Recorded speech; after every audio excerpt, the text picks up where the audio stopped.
Puji nama Tuhan, hari ini kita ada di tempat ini untuk kita memuji, mempermuliakan nama Tuhan. Dan saya percaya bahwa pujian dan penyembahan kita bersemayam. Tuhan melihat, Tuhan bersemayam di atas pujian umatnya.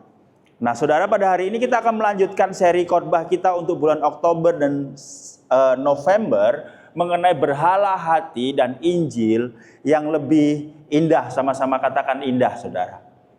Sekali lagi, indah. Nah, hari ini kita mau belajar. Saudara, saya berdoa supaya pada saat kita mendengarkan firman Tuhan pada hari ini, kita tidak hanya berusaha untuk mendengar saja, tapi saya berdoa untuk kita bisa memahami, kita juga bisa untuk merenungkannya dan tidak hanya sekedar lewat saja. Oh, ini hari Minggu saya lewat saja. Oleh sebab itu mari kita jauhkan gangguan-gangguan dari masa-masa ini saudara, masa-masa Tuhan mencurahkan kasih-Nya dengan firman Tuhan, dengan kita fokus selama 30 menit ke depan. Saudara, kita masuk ke dalam berhala hati dan Injil yang lebih indah pada hari ini. Saya ingin menjelaskan kembali saudara, setiap minggu kita akan mencoba menjelaskan mengenai apa itu berhala hati saudara. Ken Sande berkata gini, berhala bukanlah patung kayu atau besi. Berhala adalah segala sesuatu, baik itu buruk, baik itu yang baik, yang kita cintai, kita kejar menggantikan Tuhan.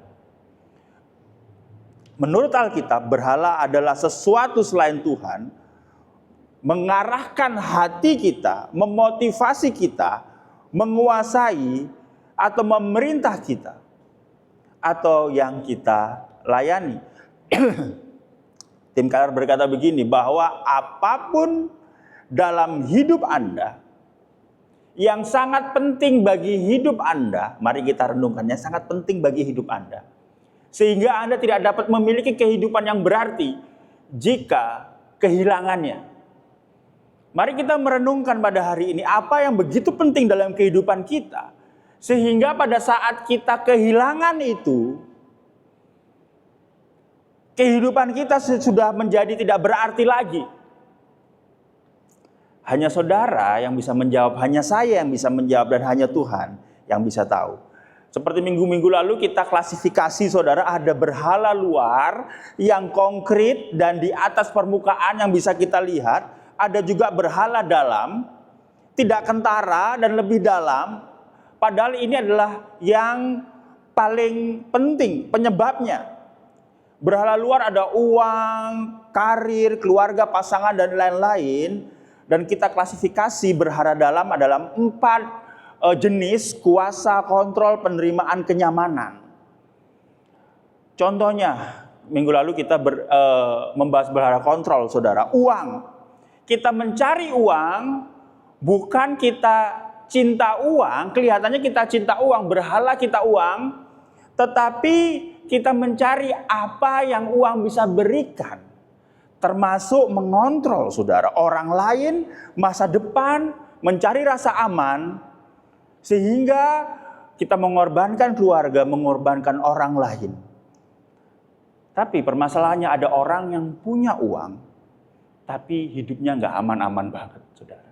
Ada orang yang memiliki uang banyak, tetapi apa?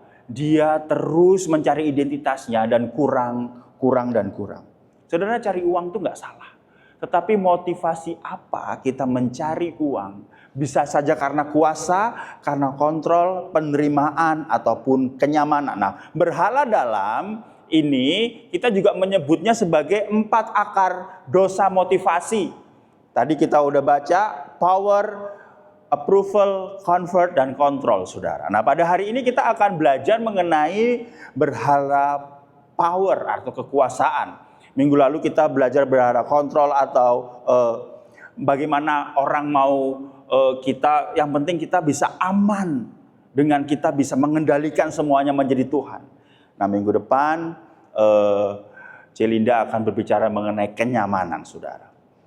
Khotbah kita pada hari ini adalah haus akan kuasa Kita akan bahas berhala kuasa atau power. Kita ambil dari Matius 20 ayat 20 sampai 28. Saya undang untuk kita bangkit berdiri semuanya. Kita mau membaca, saya ayat genap, teman-teman semuanya ayat ganjil, membaca dengan suara yang keras. Pada saat kita membaca dengan suara yang keras dan orang sebelah kita mendengar, kita berdoa supaya itu juga menjadi kesaksian dan kekuatan. Amin. Saya akan bacakan ayat genapnya. Maka datanglah ibu anak-anak Zebedeus serta anak-anaknya itu kepada Yesus, lalu sujud di hadapannya untuk meminta sesuatu kepadanya. Silakan.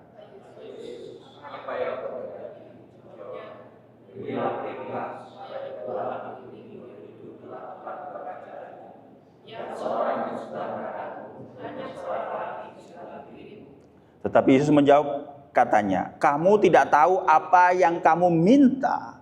Dapatkah kamu minum cawan yang harus kuminum? Kata mereka kepadanya, kami dapat.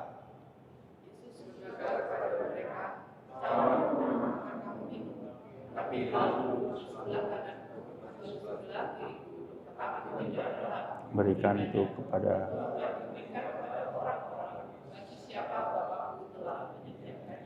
Mendengar itu marahlah ke-10 murid yang lain kepada kedua saudara itu. Silakan.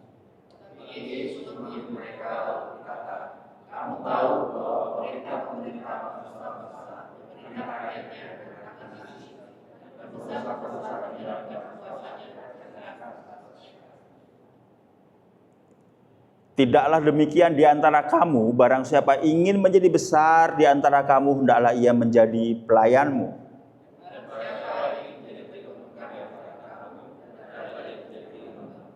Sama-sama, 1, 2, 3. Sama seperti anak manusia, datang bukan untuk dilayani, melainkan untuk melayani, dan untuk memberikan nyawanya kepada tebusan bagi banyak orang. Silakan duduk, puji nama Tuhan, saudara. Saudara, setiap orang ingin memiliki kuasa atau menguasai orang lain atau sesuatu. Dengan tujuan lebih kuat, dilihat kuat, dengan tujuan dihormati orang, dan dengan tujuan kalau saya bisa mengendalikan orang itu akan menghormati saya. Kenapa? Karena ada kecondongan hati karena dosa. Sehingga arah hati kita ingin memiliki kekuasaan atau kuasa untuk dapat sesuatu, yaitu mungkin rasa hormat. Sebelumnya saya ingin membahas apa itu berhala kuasa. Berhala kuasa adalah upaya untuk memaksakan kehendak Anda dan saya, mengendalikan orang lain, menciptakan lingkungan yang aman dan memuaskan bagi diri kita. Selain itu, berhala kuasa adalah kuasa akan menjadi berhala ketika kita menjadikan hal itu yang paling penting. Tadi kata Tim Keller berkata gitu. Untuk mendapatkan identitas kita, rasa aman kita, dan harga diri kita. Kita haus akan power atau kuasa. Kita sadari atau tidak. Suatu saat nih saya kasih kepercayaan nih kepada Celinda. Celinda, tolong finance gereja di itu ya, wah dia bisa punya kuasa untuk finance, tiba-tiba, wis nggak usah mana. Dia loh, kenapa? Apakah saya kurang pintar gitu ya? Ada hal-hal yang pada saat kita ambil itu baru sadar bahwa itu adalah berhala kita. Ayah kepada anak-anak. Mentang-mentang saya ayah, saya bisa berkuasa atas anak saya. Saya punya power atas anak saya.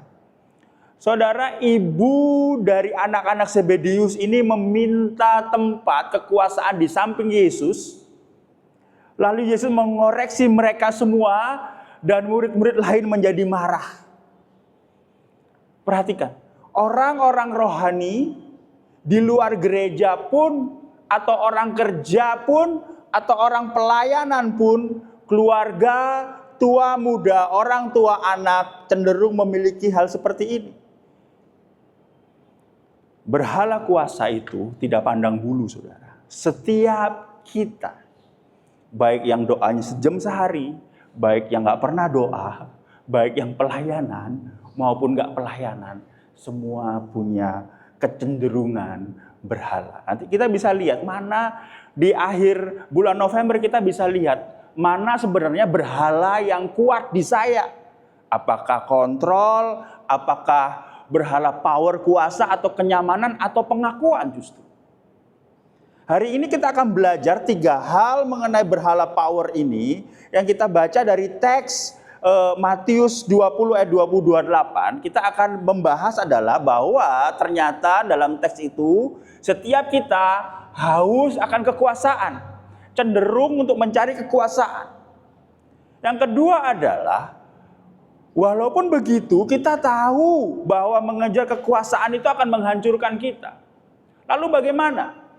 Di poin ketiga kita akan membahas bahwa kita harus memakai nilai Kristus, bukan nilai dunia ini. Yang pertama, setiap kita haus akan kekuasaan. Setiap kita haus akan kekuasaan. Kita baca dalam Matius 20 ayat 20-21. Saya akan bacakan. Matius 20 ayat 20 dan 21. Bentar. Saya akan bacakan buat kita semua. Maka datanglah ibu anak-anak Zebedeus serta anak-anaknya itu kepada Yesus. Lalu sujud di hadapannya untuk meminta sesuatu kepadanya. Dan kata Yesus, "Apa yang kau kehendaki?" Jawabnya, berilah perintah supaya kedua anakku ini boleh duduk kelak di dalam kerajaanmu, yang seorang di sebelah kanan dan yang seorang di sebelah kiri. Saudara-saudara, pada saat kita mendengar ini, emak-emak satu ini begitu enaknya, saudara. Yang satu sebelah kanan ya Tuhan, yang satu sebelah kiri. Mereka datang kepada Yesus, ibu dan anak-anaknya ini, emak-emak ini dan anak-anaknya ini, bahkan apa? Sujud. Untuk apa? Untuk mencari yang namanya kekuasaan. Dalam kehidupan ini, kisah ini menunjukkan bahwa di tengah-tengah para murid pun, yang paling dekat dengan Yesus pun terhadap kuasa yang berakar di dalam kasih. Boleh next dan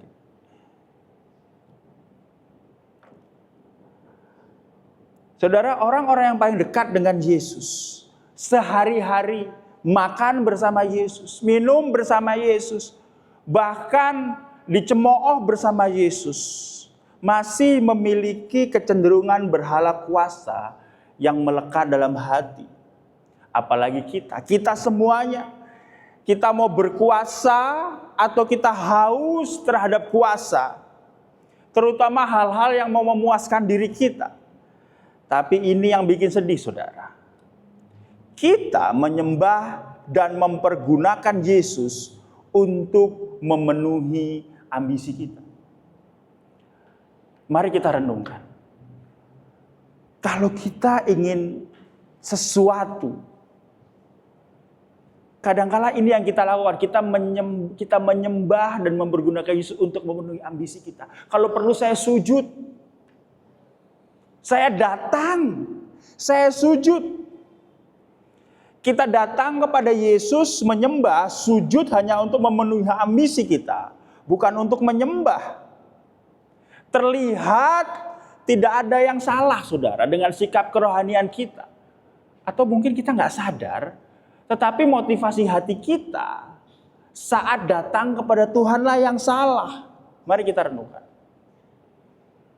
Kita datang kepada Tuhan itu motivasinya apa? Tuhan, saya sujud di hadapan-Mu. Setelah ini balaskan dendamku ya Tuhan. Saya sakit hati sama orang itu. Karena dia mencuekkan saya, nyuekin saya. Kalau anak-anak muda nih, chatnya nggak dibalas. apalagi dirit doang, itu sakit hati yang sangat mendalam. Dibaca aja. Ini saudara, kita menyingkirkan Allah dari pusat dan menggantikannya dengan ambisi dan ego kita. Jadi pusat yang Allah harusnya menjadi pusat, kita ganti dengan apa? Uang, bisnis, pekerjaan. Yang mana dengan harapan memberi kuasa kepada kita. Tidak ada yang salah dengan hal yang ini, uang, bisnis, kesehatan, pekerjaan. Tapi motivasinya yang harus kita perlu jaga. Agustinus pernah berkata begini, bahwa manusia karena dosa memiliki kecenderungan untuk menggantikan Allah yang harus kita sembah, bahkan kita nikmati keagungannya, dengan ciptaan. Sehingga kita lebih menyandarkan diri kita kepada ciptaan daripada Sang Pencipta. Suatu saat saudara, saya mengenal satu orang, ini true story saudara. Suatu saat ada seorang yang menjaga orang tuanya yang sakit. Orang tuanya tuh udah sakit-sakitan, udah tua. Nah, istrinya sudah meninggal. Sudah tua si opa ini saudara, punya anak 3, tetapi yang satu ini sangat care sama orang tuanya. Bahkan kalau ada apa segini biar saya yang jaga. Nggak apa-apa, teman-teman, saudara-saudara yang lain nggak usah jaga, biar saya yang menjaga. Suatu saat, sang ayah ini yang sedang sakit begitu shock pada saat sang anak keceplosan. Dia bilang gini, "Pah, aku kan sudah jagain papa ya. Warisan buat saya ya. Warisan buat saya karena saya yang paling berhak untuk mendapatkan warisan itu. Saya mau, jadi dia mau menguasai warisan agar saudara-saudara yang lain tidak bisa mendapatkan warisan. Dia mau menguasainya karena dia pikir kalau ada uang, maka aku bisa menguasai masa depan, maka aku bisa mendapatkan kehormatan." Pertanyaannya, kalau nggak dikasih, apakah masih mau jaga? Seringkali saudara, itulah manusia. Kalau kita tidak mempergunakan Tuhan untuk motivasi buruk kita, kita seringkali mempergunakan motivasi baik untuk melegalkan atau untuk melancarkan motivasi buruk kita. Makanya Tim Keller berkata begini, orang Kristen tidak hanya harus bertobat untuk perbuatan yang salah, tetapi untuk motivasi yang baik, tetapi dengan maksud yang jahat. Nah, jadi pertanyaan ini, kita ke gereja apa nih motivasinya? Rutinitas? Karena Kristen? Atau karena apa? Kita haus akan kuasa. Kita terbelenggu oleh berhala kuasa. Tapi yang kedua, setiap kita haus akan kuasa, tetapi kita harus tahu mengejar kekuasaan itu menghancurkan. Matius 20 ayat 22-24 berkata begini, "Tetapi Yesus menjawab katanya, kamu tidak tahu apa yang kamu minta." Saudara, kalau saudara minggu lalu dengar khotbah di tempat ini saudara, Yakobus berkata bahwa kamu tidak tahu apa yang kamu pikirkan. Apa arti hidupmu kamu tidak tahu. Minggu lalu kita membahas seperti itu di dalam Yakobus. Nah, minggu ini dikatakan, kamu tidak tahu apa yang kamu minta. Sebenarnya sebagai manusia kita banyak gak tahunya. Dikatakan, dapatkah kamu meminum cawan yang harus kuminum? Kata mereka kepadanya, kami dapat. Padahal Kristus bilang, kamu gak tahu apa yang kamu minta. Tapi demi kekuasaan kita bilang, kami dapat. Yesus berkata kepada mereka, cawanku memang akan kamu minum, tetapi hal duduk di sebelah kananku atau di sebelah kiriku, aku tidak berhak memberikannya. itu akan diberikan kepada orang-orang bagi siapa Bapakku yang berkenan. Mendengar itu marahlah ke 10 murid yang lain kepada kedua saudara itu. Kita nggak tahu apa yang kita minta. Kita nggak tahu apa arti hidup kita. Tapi kita bisa berkata, iya, aku bisa minum cawan. Kita minta duduk di sebelah kanan dan di sebelah kiri Kristus. Dan murid-murid marah, saudara. Saudara, mengejar kekuasaan menghancurkan. Kenapa? Karena kita kadang-kadang ingin jadi Tuhan. Ingin duduk di sebelah kanan dan di sebelah kiri. Kita mau atur dan kuasai hidup seakan-akan kita adalah Tuhan. Bahkan seakan-akan kita nggak punya Tuhan. Kalau bisa duduk di kanan atau di kiri. Saya mau menguasai semuanya. Saya mau menjadi Tuhan kecil. Mengejar kekuasaan menghancurkan. Kenapa juga? Karena sikap hati yang buruk. Aku mau melakukan apapun untuk dapat kuasa, walau hal itu sebenarnya bukan hakku. Kita lupa hanya Tuhan yang berkuasa, saudara. Sikap hati kita menjadi buruk. Saudara ngomong begitu di depan ke-10 murid lainnya. Dan tidak tahu bahwa Allah adalah yang berkuasa. Sikap hatinya menjadi buruk. Aku gak peduli semuanya. Pokoknya aku bisa Tuhan. Yang penting aku punya kuasa. Aku gak peduli sama 10 orang murid lainnya. Karena aku pengen menguasai ke-10 murid lainnya itu. Yang berikutnya adalah mengejar kekuasaan menghancurkan. Kenapa? Karena menyakiti orang lain. Menyinggung. Bahkan terkesan mengkhianati. Kalau kita punya temen nih 12 orang semuanya. Lalu ada 2 orang yang berkata, sebenarnya level saya ini lebih tinggi daripada yang 10 ini. Kasih saya level yang lain ya. Tidak tulus, ada agenda, nggak kompak. Pada saat kita mengejar kekuasaan, kita seakan-akan ingin menjadi Tuhan. Pada saat kita mengejar kekuasaan dengan motivasi yang salah, sikap hati kita buruk. Kita menyakiti, kita melakukan segala cara, kita lupa ada Tuhan yang berkuasa atas hidup kita. Dan kita sering menyakiti orang. Sehingga hubungan antara manusia, guru, orang tua, anak, para murid, bahkan dengan Tuhan hancur gara-gara ambisi kita. Ingin berkuasa atas sesuatu, atas orang lain. Orang tua merasa membesarkan anak. Lalu semuanya diatur. Sampai kita lupa bahwa anak adalah milik Kristus. Kita atur semuanya. Kita mau kuasai anak kita. Kalau bisa anak kita sekolah di sini, kursusnya ini, hobinya ini, buku yang dibaca ini. Kita kuasai mereka. Tapi di satu sisi, pada saat kita besar, kita merasa kita bisa kasih uang buat orang tua kita. Pada saat kita dewasa, kita merasa orang tua kita sudah bergantung sama kita.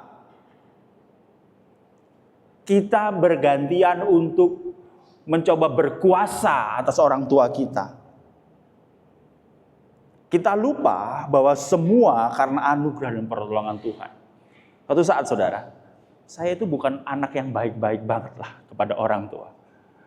Suatu saat, saudara, saya itu tiba-tiba ada perasaan saya terganggu kalau mama saya telepon. Iki mamanya ngapain sih? Telepon. Tanpa sadar, mereka sendirian di Tangerang. Jadi pada saat mereka telepon, ya ma, kenapa? Nanti, wes, oke, plak mati. Ada masanya begitu, saudara. Kenapa? Karena saya itu sekarang sudah tidak membutuhkan orang tua saya. Tapi suatu saat saya diingatkan bahwa Apa yang saya lakukan tidak sebanding dengan apa yang orang tua saya lakukan. Saya bisa seperti ini karena orang tua saya. Saya tidak memiliki kuasa untuk orang tua saya. Karena orang tua saya juga milik Tuhan. Sama seperti orang tua tidak boleh menguasai anak sedemikian rupa. Karena mereka adalah milik Tuhan. Nah, seperti minggu lalu ada bagannya, saudara. Apa yang kita cari misalnya? Apa yang kita cari? Misalnya power, kuasa gitu ya. Kita itu pengennya hidup sukses. Ingin menang. Memiliki pengaruh. Apa yang kita cari kalau kita mencari berhala kuasa atau power, saudara? Harga yang dibayar untuk mendapatkan berhala ini adalah mengorbankan hubungan, rela melakukan pengorbanan yang berat demi kuasa walaupun itu nggak benar, dan apa? Kesepian. Ketakutan bila berhala ini gagal adalah kita takut dihina, tidak dihormati lagi, kita takut gagal, kita harga diri kita jatuh. Harga diri kita jatuh di depan anak-anak, harga diri kita jatuh di depan sesama pelayan, sesama teman kerja. Bagaimana kita menyakiti orang lain kalau berhala kita adalah power, saudara? Nih, orang lain itu tidak lebih hanya alat. Kalau kita menguasai anak kita, maka anak kita tidak lebih hanya alat. Orang lain tidak dimanusiakan dan merasa dimanfaatkan. Problem emosi yang disebabkan berhala ini adalah kebencian, merendahkan orang lain, marah, dan keputusasaan. Pada saat berhala ini menguasai kita, bahkan terancam gagal, ada kebencian, ada merendahkan orang lain. Dia nggak ada apa-apanya dibanding saya. Kita marah, kita takut, bahkan kita putus asa karena tidak bisa memiliki atau mencapai apa yang kita inginkan. Bahkan kita menyamar di dalam satu kata ini, saudara, tanggung jawab. Supaya apa? Supaya berhala kuasa itu, berhala power itu bisa kita miliki atau kita bisa raih.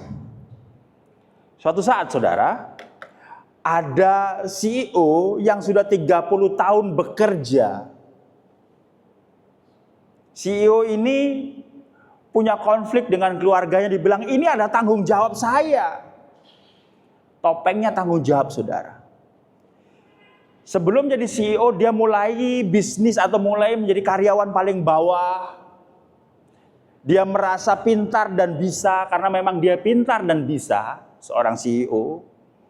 Sehingga pada saat dia mengejar karir, dia lupa waktu, dia lupa keluarga, semuanya mau didapat. Dia menjadi killer kepada semua karyawannya, menyakiti banyak pihak, gak ada yang suka sama orang ini. Bahkan dia koar-koar, dulu bawahan-bawahan saya itu adalah bos-bos saya. Sekarang mereka anak buah saya. Dia sombong. Suatu saat masa pensiun tiba, saudara. Di mana CEO ini diadakan pesta perpisahan. Pada saat pesta perpisahan, semua memberi penghargaan, memberi pesangon, ada kesan-kesan, pesan-pesan, semua bertepuk tangan dengan kehebatan CEO ini. Tapi ada seseorang mendekati CEO ini berkata, "Pak, kenapa muka Bapak itu enggak gembira? Senyumnya pun senyum hanya tipis-tipis." Dia berkata, "Setelah ini saya tidak punya kuasa lagi. Saya hanya pensiunan, pulang ke Solo." Enggak ya, saudara, pinggir jurang, saudara. Saya hanya pensiunan, tidak punya kuasa lagi. Orang banyak yang bertepuk tangan itu sebenarnya orang yang membenci saya. Tapi yang perlu diingat apa? Gara-gara tepuk tangan itu, gara-gara semua hadir dalam perpisahan ini, keluarga saya membenci saya, anak-anak membenci saya, istri saya membenci saya, karyawan-karyawan saya itu membenci saya. Mereka akan bersorak karena saya pensiun.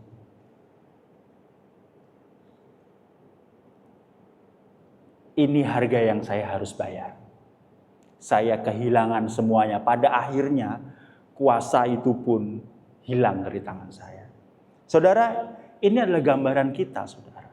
Kita haus akan kuasa, tapi pada akhirnya semuanya hilang. Semuanya lenyap. Tetapi ada satu hal yang tetap apa? Kita tetap sebagai orang yang terkutuk, kita tetap sebagai orang yang berdosa, dan kita tidak bisa lepas daripada hal itu. Kita tidak bisa lepas dari hal itu. Lalu bagaimana, saudara? Ada satu hal sebagai jalan keluar kita, yaitu apa? Kita memakai nilai Kristus, bukan nilai dunia. Tetapi Yesus memanggil mereka lalu berkata, kamu tahu bahwa pemerintah-pemerintah bangsa-bangsa memerintah rakyatnya dengan tangan besi, pembesar-pembesar menjalankan kuasanya dengan keras atas mereka. Tidaklah demikian di antara kamu. Barang siapa ingin menjadi besar di antara kamu, hendaklah ia menjadi pelayan. Dan barang siapa ingin menjadi terkemuka di antara kamu, hendaklah ia menjadi hamba. Sama seperti anak manusia datang bukan untuk dilayani, melainkan untuk melayani dan untuk memberikan nyawanya menjadi tebusan bagi banyak orang. Saudara, di tengah-tengah chaos itu, saudara, mamanya Zebedius ini, saudara, lalu anak-anaknya, lalu murid-muridnya marah.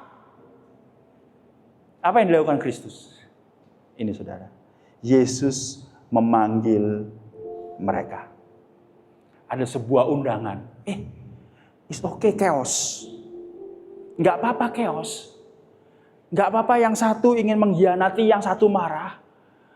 Tapi aku memanggil engkau. Tidak membiarkan untuk chaos, marah, egois, atau memiliki berhala kuasa. Tetapi Yesus memanggil mereka yang nggak layak. Lalu dikatakan, tidak demikian di antara kamu. Nggak gitu cara mainnya, bro. 2 kali dia katakan, hendaknya. Saudara, cara bekerja dan memandang nilai diri, dunia berkata, kamu harus menjadi besar. Kamu harus menjadi terkemuka. Kalau WL kayak Pastor Aldi harusnya standarnya.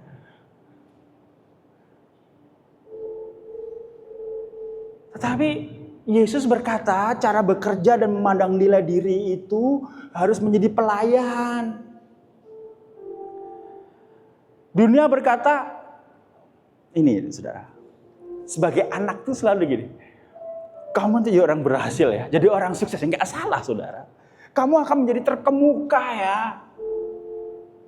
Jadi terkemuka, harus nomor 1. Pada saat anak kita nggak nomor 1 apa? Apakah kita kecewa? Tapi Yesus berkata, hendaklah ia menjadi hambamu. Kalau kamu mau terkemuka, ada seorang terkemuka harus menjadi hamba. Ini adalah sebuah paradoks Injil, saudara.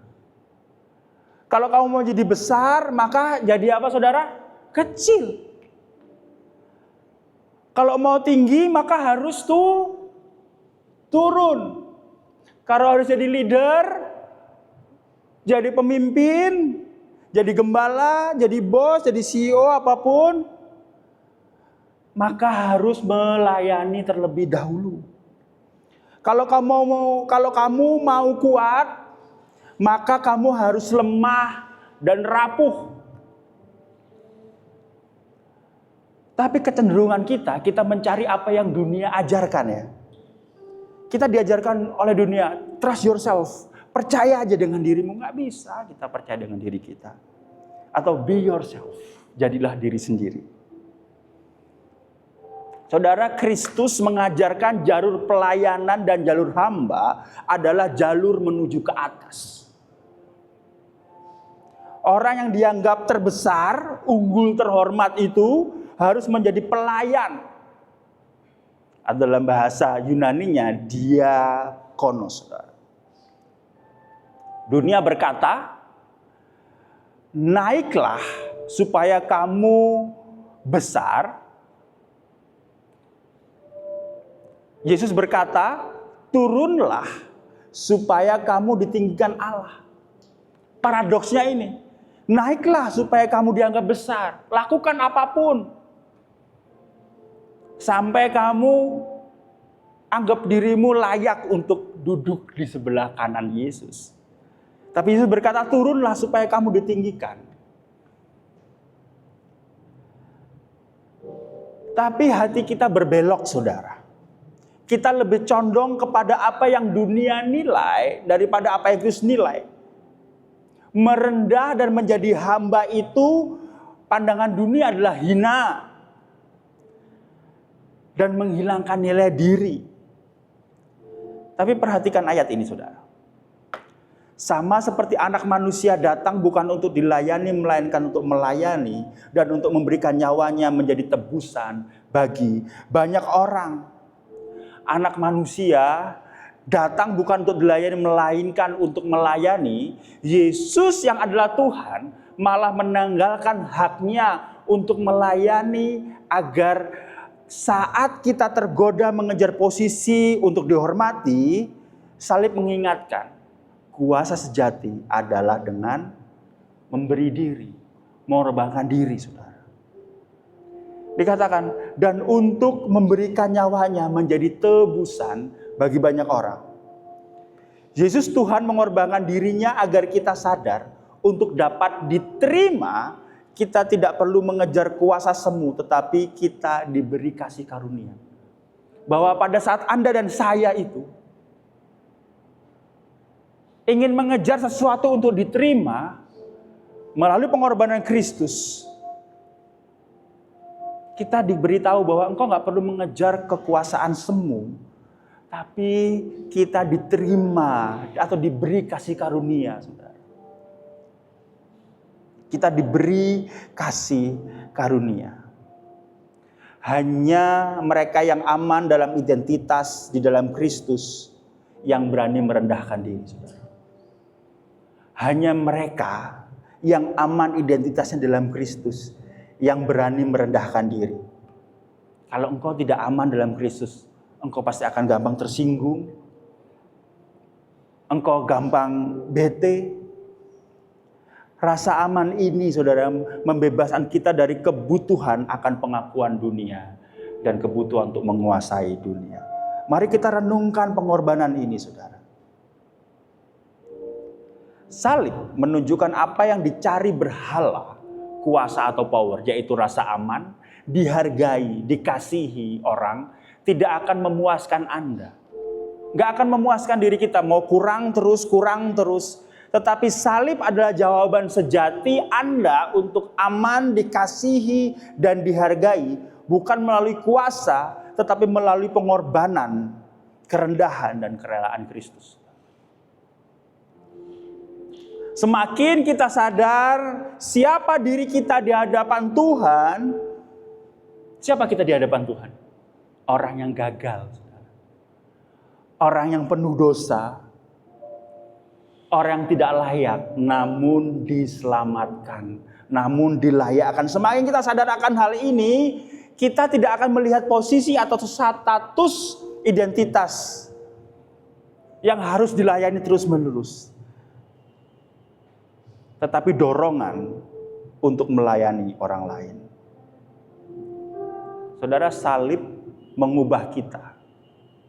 Saat kita memegang kuasa, pada saat kita diberikan kuasa dalam pekerjaan, dalam apapun itu, itu adalah waktu di mana kita melayani.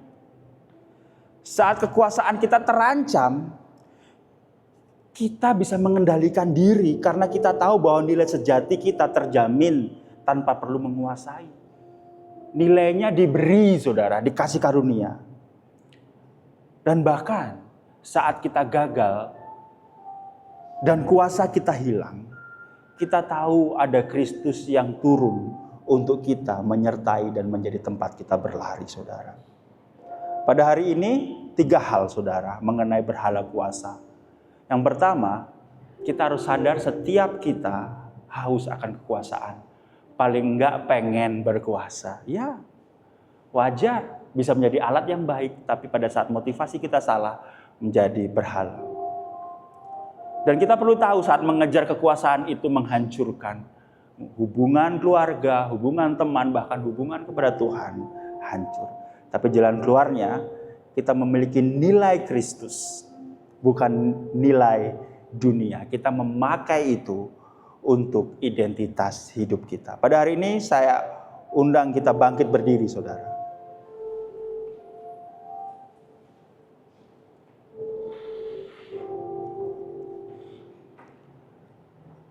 Mari kita terima identitas baru Anda yang terjamin oleh penebusan Kristus. Anda tidak perlu kuasa untuk mendapatkan harga dan jati diri Anda. Sekarang salib Kristus adalah jati diri Anda. Amin, saudara. Jangan mencari tahta di bumi, carilah tahta. Carilah salib karena hanya raja yang turun dari tahtanya dan mati untuk Anda yang dapat memberikan kuasa sejati dengan jalan merendahkan diri untuk hidup Anda menjadi utuh. Pada hari ini, saudara, sebuah pertanyaan. Kalau suatu saat ada kuasa yang dalam kendali kita diambil, apa yang menjadi respon kita? Pada saat engkau disinggung orang, apa yang menjadi respon kita? Mari kita datang kepada Kristus untuk kita mau duduk diam, merendahkan diri. Tuhan, rubah aku. Kami tahu bahwa identitas kami bukan dari kuasa yang kami dapat, tetapi dari pengorbanan Kristus yang datang bukan untuk dilayani, tapi untuk melayani dan memberikan nyawanya sebagai tebusan untuk banyak orang. Kristus meteraikan firman pada hari ini, dan kami tahu Engkau adalah Tuhan yang menolong kami, memampukan kami untuk kami tidak hidup dalam berhala kuasa, tidak haus lagi akan kekuasaan, tidak mencari, karena kami tahu kepuasan sejati hadir pada saat Yang Maha Kuasa turun untuk memberikan identitas melalui salib Kristus. Meteraikan firman-Mu, dalam nama Tuhan Yesus yang berdoa mengucap syukur. Haleluya. Amin. Tetap bangkit berdiri, saudara. Kita akan membacakan pengakuan iman rasuli kita. Kita akan membaca dengan suara yang lantang.